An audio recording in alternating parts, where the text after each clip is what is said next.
Hi friends, welcome to Jewel Konda. நம்ம இந்த வீடியோல பார்க்க போறது ஈரோடு முதன்மை மாவட்ட நீதிமன்றத்தில் வந்துட்டு ரெண்டு நோட்டிஃபிகேஷன் வந்திருக்கு फ्रेंड्स.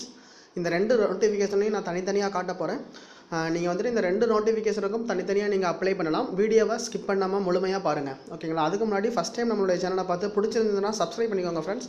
பக்கத்துல இருக்க பெல் பட்டனை கிளிக் பண்ணீங்கன்னா நம்ம போற வீடியோ தினம் தினம் உங்களுக்காக வந்துகிட்டே இருக்கும். ஓகே வாங்க फ्रेंड्स வீடியோக்குள்ள போகலாம். ஈரோடு நீதிமன்றத்தில் வந்துட்டு ரெண்டு தனித்தனி வேகன்சி வந்திருக்கு. அதாவது அப்ளை பண்ண வேண்டிய அட்ரஸ் வந்துட்டு ரெண்டுத்துக்குமே மாறுது. கன்ஃபியூஸ் பண்ணிக்காதீங்க. வீடியோவை ஃபுல்லாக ஸ்கிப் பண்ணாமல் கேளுங்க. ஓகேங்களா?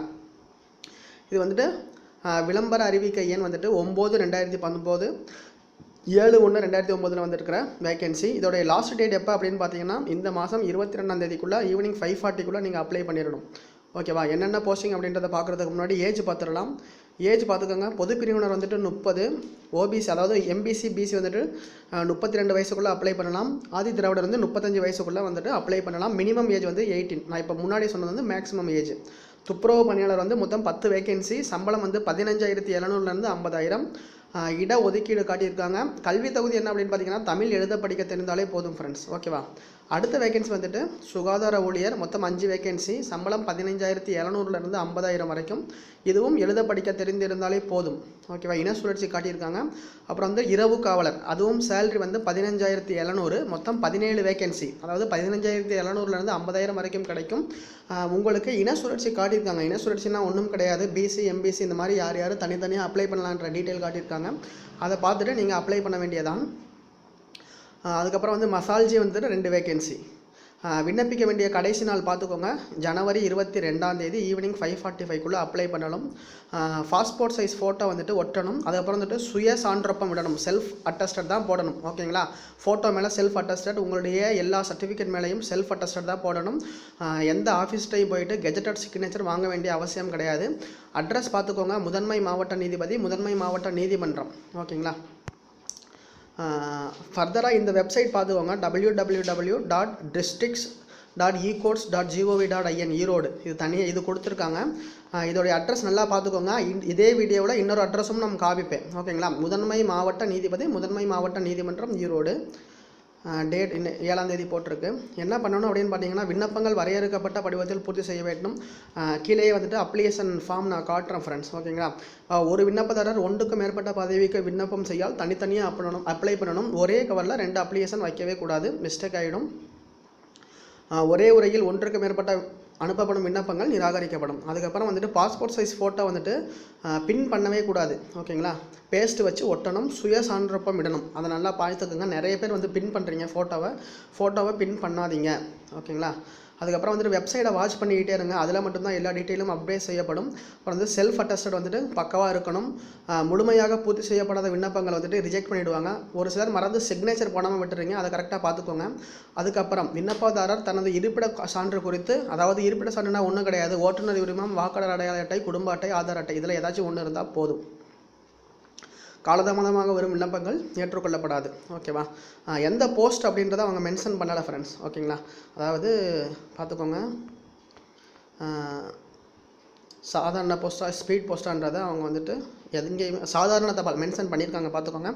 அதாவது நீங்கள் ஸ்பீட் போஸ்ட்டு ரிஜிஸ்டர் போஸ்ட்டு தயவு செய்து பண்ணிடாதீங்க. நார்மல் டெலிவரி, நார்மல் போஸ்ட்டு தான் பண்ணணும். ஓகேவா? கீழே வந்துட்டு அப்ளிகேஷன் ஃபார்மேட், இதுதான் அதோடைய அப்ளிகேஷன் ஃபார்மேட். ஃபோட்டோ ஒட்டிட்டு சிக்னேச்சர் போட்டுட்டு நீட்டாக ஃபில் பண்ணிவிடுங்க. எந்த பதவின்றதை ஃபில் பண்ணிவிடுங்க ஃப்ரெண்ட்ஸ். கரெக்டாக ஃபில் பண்ணி அப்ளிகேஷன் போட்டு அனுப்புங்க. இது வந்துட்டு ஒரு நோட்டிஃபிகேஷன். ஓகேவா? கன்ஃபியூஸ் வேணாம். இந்த வெப்சைட்டுக்குள்ளே போனால் 2 நோட்டிஃபிகேஷன் இருக்கும். இது வந்துட்டு ஒரு நோட்டிஃபிகேஷன். நான் இப்போ காட்ட போகிறது அடுத்த நோட்டிஃபிகேஷன். நல்லா பார்த்துக்கோங்க. இதோடைய 2 அட்ரஸ் பார்த்துக்கோங்க. முதன்மை மாவட்ட நீதிபதி, முதன்மை மாவட்ட நீதிமன்றம் ஈரோடு.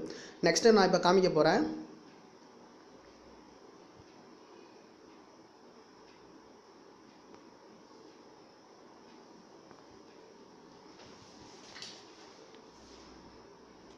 இது வந்துட்டு அடுத்தது.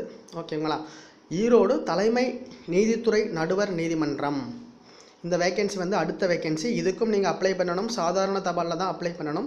இது வந்துட்டு இரவு காவலர் 11 வேகன்சி கேட்டிருக்காங்க ஃப்ரெண்ட்ஸ். ஓகேவா? சேம் ஏஜ் அப்படியே தான். பொது பிரிவினர் 30, எம்பிசி 32, மற்றவங்க வந்துட்டு 35 வயசு வரைக்கும் அப்ளை பண்ணலாம். மினிமம் ஏஜ் வந்து 18. சம்பளம் அதே தான். 15,700 50,000. தமிழில் எழுத படிக்க தெரிந்திருந்தால் போதும். மற்றபடி பாஸ்போர்ட் அளவு ஃபோட்டோ ஒட்டணும், பின் பண்ணக்கூடாது. இதுவும் டேட் வந்துட்டு 22/1 இதுக்குள்ளே 5:45க்குள்ளே அப்ளை பண்ணிடணும். சாதாரண தபாலில் தான் அப்ளை பண்ணணும். இது பாருங்களேன், தலைமை நீதித்துறை நடுவர், அது வந்து முதன்மை மாவட்ட நீதிமன்றம் இருந்தது. இதோடைய 2 அட்ரஸ் மாறிடுது. கரெக்டாக இதோடைய அப்ளிகேஷனுக்கு இதோட 2 அட்ரஸ் தான் எழுதணும்.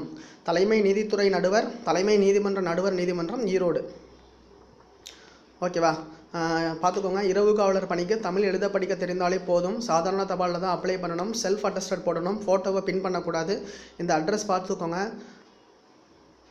அதாவது இந்த வெப்சைட்டை நீங்கள் அடிக்கடி பார்த்துக்கிட்டே இருக்கணும். ஓகேங்களா? அதுக்கப்புறம் வந்துட்டு ஓட்டுநர் உரிமம், வாக்காளர் அடையாள அட்டை, குடும்ப அட்டை, ஆதார் அட்டை, வங்கி கணக்கு, முதல் புத்தகம், இதில் ஏதாச்சும் ஒன்றா கம்பல்சரி நீங்கள் வந்துட்டு ஜெராக்ஸ் எடுத்து ஜாயின் பண்ணணும். இரவு காவலர் பணியத்துக்கு வந்துட்டு நேர்முக தேர்வு மட்டுமே நடத்தப்படும். ஓகேங்களா? ரிட்டன் டெஸ்ட்டு கிடையவே கிடையாது. ரொம்ப சந்தோஷமான விஷயம். எல்லாருமே அப்ளை பண்ணுங்கள்.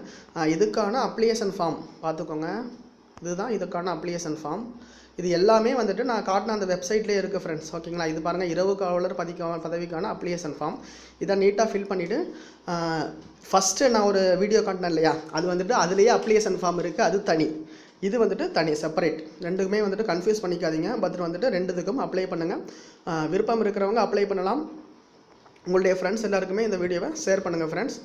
ரொம்ப யூஸ்ஃபுல்லாக இருக்கும். பட் வந்துட்டு டைரெக்ட் இன்டர்வியூன்றனால நீங்கள் எந்த குவாலிஃபிகேஷன் இருந்தாலும் பரவாயில்ல, 8th 5th தமிழ் எழுத படிக்க தெரிஞ்சாலே போதும், உங்களுக்கு டிசி இருந்தாலே போதும், நீங்கள் வந்துட்டு இதுக்கு அப்ளை பண்ணலாம். மற்றொரு நல்ல வீடியோவோட உங்களை நான் மீண்டும் சந்திக்கிறேன்.